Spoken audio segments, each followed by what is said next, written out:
Hi, my name is Angelica, and this is the Angelica Unfiltered channel where I talk about health, wellness, weight loss, but mostly fat acceptance.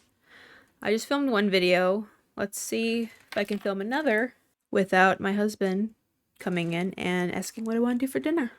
So hopefully we can get through a few videos that I saved on Instagram Reels, because there's no short of people posting ridiculous things on the internet, I guess including myself. And if you're interested, I restocked the intuitive amethyst toggle necklace in silver and gold, and I also came out with some intuitive amethyst huggy hoops. They're available in silver and gold.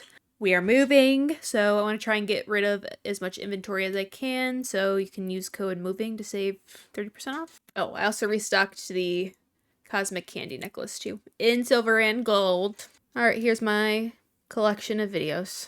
Honey Bison tagged me in this, so we can watch it together, I guess. So the caption says, "Ironic, isn't it? If we all ate the same food, did the same job, and did the same amount of exercise, our bodies would still look all different." Yeah, because we're all different heights. Some of us are men, so, I mean, not me. Some people are men, so their biological makeup is different. You know, if you're a man, you can eat more. If you have a lot more muscle, you can eat more without gaining weight, because it takes a lot of calories to maintain muscle. There are so many different things that go into how our bodies work. Medications that affect our bodies, hormonal changes, genetics. Anyone else struggle with this? No, because I know when to stop eating because I count my calories. So it says, yeah, no, I don't really eat that much or unhealthy. Yeah, no, I don't really do much. But you're fat. Ironic, isn't it? Ironic, isn't it? Here you can see Honey Bison tagged me and Alan Roberts. I don't think it shows pinned comments on Instagram on the desktop, but this is what it is. Because Alan said, "So many delusional people pretending reality doesn't exist." And I said, "The pinned comment is crazier." Alan said, "I didn't even look at that. It's unhinged." But the comment says, obviously she was receiving a lot of feedback from the video, and it says, "These comments are hilarious because most of you have no idea how female bodies work." I mean, don't get me wrong, there are some genetic differences between females and males, but we're not completely different species. Your understanding of weight loss is based on your own experience, mostly a young, cis male body. I'm 28, so I would classify myself as young, but I'm not a spring chicken, and I'm a cis female, so I'm pretty similar to her. And weight loss is possible. It's a matter of counting your calories and exercising. And are completely ignorant of the experience of someone else. Try researching. People in the fat acceptance community love to tell other people that they need to fucking pick up a book when they are the most ignorant and uneducated people on the planet. Try researching PCOS, birth control, and its effects. Endometriosis. I totally just fucking butchered that. Ovarian cysts. See, those things aren't going to make you 400 pounds. Yeah, you might have some insulin resistance, or maybe, you know, your ovarian cyst is 10 pounds. But that's not going to make you super morbidly obese. Lipidemia, hypothyroidism. Hypothyroidism can be helped with lifestyle changes as well as medication. While lipidemia is unburnable fat, there is also a lot of fat on most people's bodies that they can't burn. Chronic illness on the female body, and come back to me. What chronic illness? Just any chronic illness? And maybe stop comparing other bodies to your own. Thanks. Well, I'm gonna compare other female bodies to mine because we're all pretty generally alike. None of us have super rare obesity genes. We're all the same species.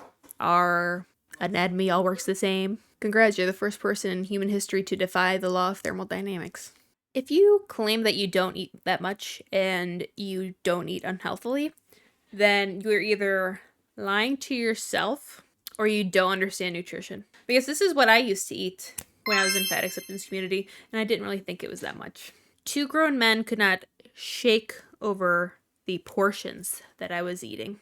You know, if you genuinely think you don't eat a lot, look at your meals. If you eat 2 fast food meals in a day, easily could be 3,000 calories. If I go to McDonald's for breakfast, let's say, I get a large Coke, a McGriddle, a hash brown, 1,000 calories right there. And then let's say I skip lunch, but then I pick up Pizza Hut for dinner. I get a medium sausage and pepperoni pizza. Maybe I only eat half of it, but then I get some garlic knots and a couple wings. Easily 2,000 calories. Maybe I have some dessert too, a brownie. Another 300, 400 calories. It adds up quick. Even if it's small portions, those calories still exist. And if you're eating ultra-processed junk food, those calories add on real fast. And that's why you only eat 2 meals and you're still fat as fuck. Well, it happened. I think many women with a belly fear of being asked if they're pregnant. I know No, because my belly's not that big. Luckily, I feel like I'm pretty well-rounded as a fat person. I know like some people are like apple shapes and they carry their weight up really high. But I feel pretty evenly proportioned. I mean, I do have an apron belly, but it's not like a beer belly puffing out. Just kind of like, I mean, it's still out there. It's still puffy a little. I'm like, I'm trying to show you guys and my hands are like down here. Let's see. Here's what we got going on. See, I still got a belly. But it's not like, Oh my god, she's body checking. and are you jealous? I weighed myself this morning, 191.2. You guys, I'm literally disappearing before your eyes. By the end of the year, I'm just gonna be as thin as a sheet of paper. back in the day, and I'm at the pool right now, and a woman came up to me and she said, "Wow, you're super prego. How's the journey going?" That is why I don't ask women if they're pregnant or how far along they are. If I think someone is pregnant, I wait for them to bring that up first. Or if I actually know that someone's pregnant, then I'll bring it up. If this happened to me, like if I asked someone if they were pregnant and they weren't, I would fucking jump off a bridge. I'd be so embarrassed. And I sat up and I took a deep breath and I looked at her and I said, "I'm not pregnant, I'm just fat." You must be really fucking fat. Or you just have a lot of visceral fat, which is very dangerous. She was mortified and started apologizing profusely, and I said, "It's okay, but let me be the last woman that you say that to." I said, "I've been through eating disorder recovery, and Yeah, I'm in eating disorder recovery. That's why I'm 300 pounds. I used to eat a normal amount of food, but I used to think that was restricting, so now I'm on a seafood diet. My seafood and I eat it. I'm in recovery, can't you tell? But somehow I look like I'm pregnant because I have so much visceral fat. Yeah. Good job there, girl. it's actually a really positive sign of my mental health." If you're underweight and then you're now a normal healthy weight, yeah, that's a good sign of recovery for people that restrict. But if you continue to gain weight and now you're super morbidly obese, you are no longer in recovery. You're on the opposite side of the spectrum. She was just kept apologizing, and I could tell she felt super uncomfortable Because anyone in their right mind would be fucking embarrassed. If someone asked me if I was pregnant and I wasn't because I was so fat, I would go into hibernation until my body consumed all of the adipose tissue around my waist. And I said, "I accept your apology." And again, she just said she was mortified and ran away. And I sat there, I took some deep breaths, and I put my hands on my belly, and I waited, She put her hands on her pseudo-pregnant belly. the feelings, and they didn't come. I've been on such... That's why I decided to make this Instagram post, because I'm just so recovered and I no longer have issues with my body image or food. Just want to tell you guys that I'm better than you. But actually, I do feel immense amount of guilt and shame, but I'm gonna pretend I don't. And that's why I'm posting this video. long journey Being fat is by far the least worst thing that has ever happened to me. I love Yet. It's only a matter of time until you have some sort of emergency health situation. my body. My mental health is in a better place than it has been in so long. And it kind of was a beautiful experience to be like, wow, That was a beautiful experience for you? I would be humiliated. That would be a wake-up call for me. I used to be really terrified of being asked. Just happened, and I'm okay. And I think it was a good learning lesson for her too. So yeah, things that we fear can happen to us, and I think it's just a sign of growth. It's safe to have a big belly. Not really. It's actually pretty dangerous. Visceral fat literally suffocates your organs. The top 5 worst plus-size experiences. This is my official ranking for the top 5 worst plus-size experiences. Have a couple of honorable mentions here that don't quite make the top 5. First honorable mention. I feel like she's more than plus size. Girl. I mean, I understand technically, yeah, she is plus size because she wears a bigger size. But, like, I think maybe these should be identified as top 5 worst obesity experiences.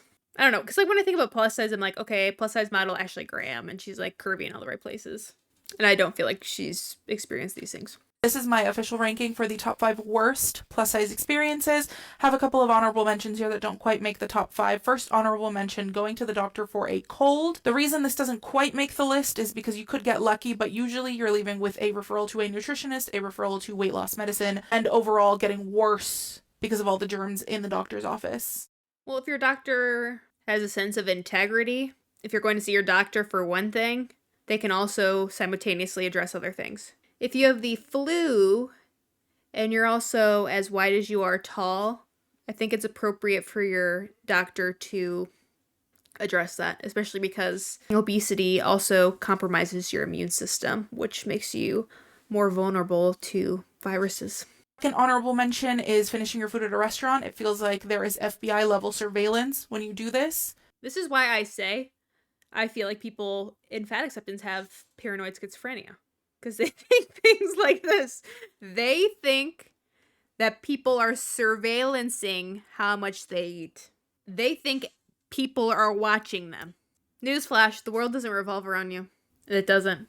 As much as I like to think that as well. Everything is microchipped. Everyone is watching you. Now entering the official list at number 5, we have coordinating the group photo. Specifically, if you, the fat person, are coordinating the group photo, you won't miss the telepathic communication happening between Telepathic communication. These people are fucking nutcases. everyone, trying to convince you that you're the tallest in the group and therefore you should go in the back. I am 5'4" and I wouldn't say that they are trying to convince you that you're tall. They're just trying to be nice and say, you know, you're going to take up the whole fucking frame. So can you, like, go in the back so maybe we can have 2 more people in the front instead of just you and your fupa? You know, you take up 2 plain seats. You're also going to take up as much space as 2 people in a photo as well. I'm told that I am taller than 6-foot people before in order Taller, like, this way, like horizontally. Not vertically. That's what they meant. to benefit the group photo aesthetically. At number 4, we have wearing black. This can You should like that because it makes you look skinnier. range on levels of traumatizing, but if you're someone like me that never wears black, everyone will tell you that it's the only color that looks flattering on you because, according to color theory, it makes you look smaller. Are people just, like, going up to you and telling you that? You're, like, reading a book at a cafe and someone just goes up to you. You should wear black. Yeah, you should. You would look really good in it. Or you're, like, walking your dog. Someone just comes up to you while you're on the sidewalk. You know, your little butter yellow sweater's so darling, but you should buy it black so you can camouflage your obesity. Yeah. Things that never happened for 100 points. At number 4, because unfortunately half the time they are right, but the internalized fat phobia makes me want to put it on the list, so it's on the list. Not the internalized fat phobia. Just gnawing at your ankle like a fucking rabid stray dog. Number 3, we have classic, simple, but still average level trauma, liking yourself. Everyone and their mother will make you feel like a terrible person for this. I highly recommend taking your blood test results with you everywhere you go so that you can prove to people who get mad at you for liking yourself that you're healthier than them. If that makes no sense. So liking yourself because you're like plus size or like, you know, like not being unhappy with your weight. So then when people bring up your weight, you have to prove that you're healthy to them. I feel like she worded that so awfully. But just because you're healthy doesn't mean you have to like yourself. And just because you're unhealthy doesn't mean that you hate yourself. But you're obviously struggling with something if you are her size. And just because you have good blood work doesn't mean that you're completely 100% healthy. Like, I could have good blood work, but still have a fucking broken bone. A good conversation starter. I went back and forth quite a few times between number 2 and number 1's ranking. I think I would still want to switch them, but I'm so far removed from elementary school trauma that maybe that's why number 1 feels a little scarier. Number 2, we have telling someone in elementary school that you have a crush. That is a universal experience.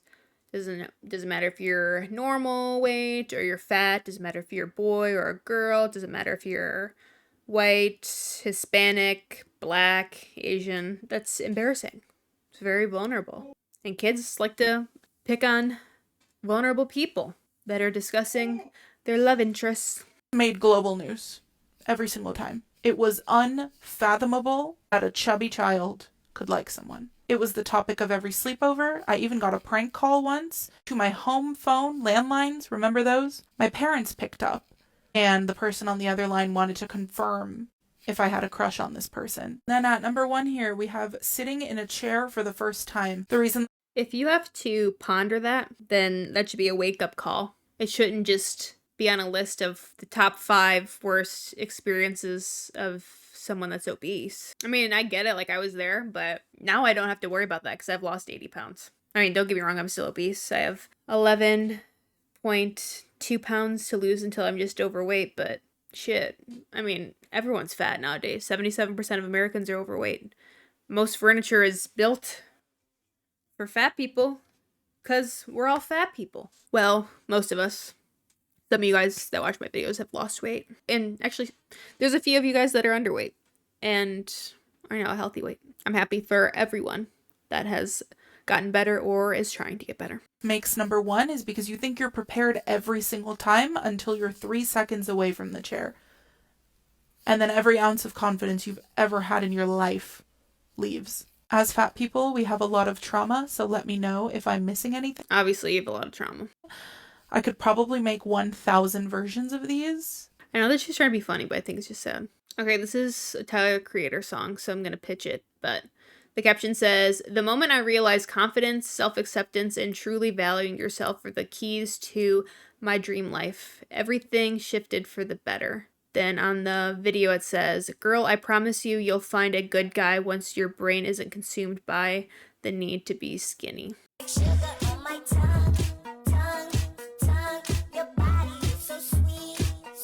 If every waking second of your day is being consumed with thinking about being skinny, you have an issue. But I feel like when most people say this, they're like trying to do a dig at people that are trying to lose weight. And it's like, if you're trying to lose weight, like obviously you're counting your calories or trying to be mindful of your food and your exercise and your water intake, but it's not something you think about every single second of the day. There are other things in life that you either have to attend to or think about besides what you're going to eat. And if you are so obsessed with what you're going to eat, it's going to be very hard for you to succeed with weight loss, because obviously it's important to eat and, you know, focus on nutrition and micro and macro nutrients and stuff like that, but it shouldn't be on your mind 24/7. And if it is on your mind 24/7, then you need to seek help, love. Pablo and I will be together for 7 years in November. I think I'm now smaller than I was when we first met, but he has loved me now at 191.2 pounds, all the way to my biggest, which was 272.8 pounds. Most men will love you at any shape and size. But I think it's just someone's confidence that affects their capability to get a better partner or boyfriend or girlfriend. It's not really the weight aspect. Caption says, there will always be people who try to tear you down or think badly of you, but you don't need to waste any of your energy on that. You can get to decide what you spend your energy on. And then on the screen it says, people hate me online for being fat, but this is what I'm actually spending my energy on. Think of your energy as if it's expensive, as if it's like a luxury item. Not everyone can afford it. Yep. Like, not everyone has invested in you in order to be able to have the capital for you to care about this. Right. Because, like, what you spend your energy on. So it looks like she's drinking and playing card games with her friends. I wonder why people hate her. I doubt it's just for being fat.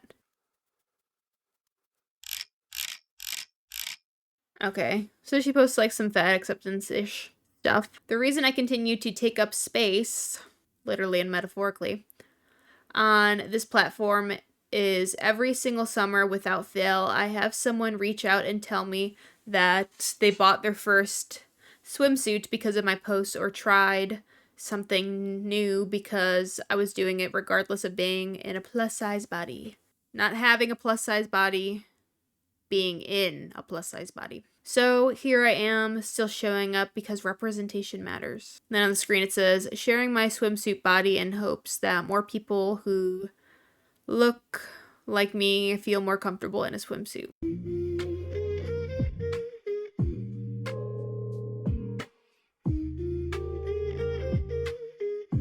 I like that shade of red on her, but the belly's bellying. I wonder if this is what the first swimsuit lady was talking about. Like, looking a little preggo. Things I did while fat and the world didn't end. Traveled, wore lingerie, modeled, spent time with loved ones, tried new activities, went on a brand trip, wore a crop top, danced, went to a festival, went to a concert. She's wearing a fucking KFC bucket hat. Girl. Played a sport, or a swimsuit. I mean, yeah, I guess I don't necessarily, like, disagree with those statements. I don't think it's bad to do those things while plus-sized. You know, I don't think it's bad to show plus-size representation of swimsuits or different fashion. I think the problem with most content similar to that is just people, which I don't know if this creator does, but a lot of people that post similar content to this also talk about how they're fat and happy, or they're fat and healthy, or people can be healthy at every size, which I haven't seen her posting any of that, but a lot of people that post similar things do. But I feel like posting this type of stuff can be a slippery slope into posting fat acceptance content. Fit, fat, and all that. With that username, we know we're going to get some fat acceptance shit.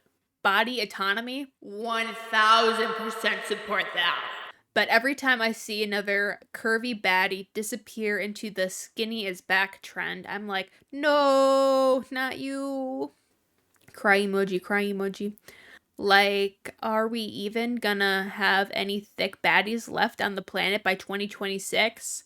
Or is it gonna be me and a few curvy queens left? Well, strange you ask that.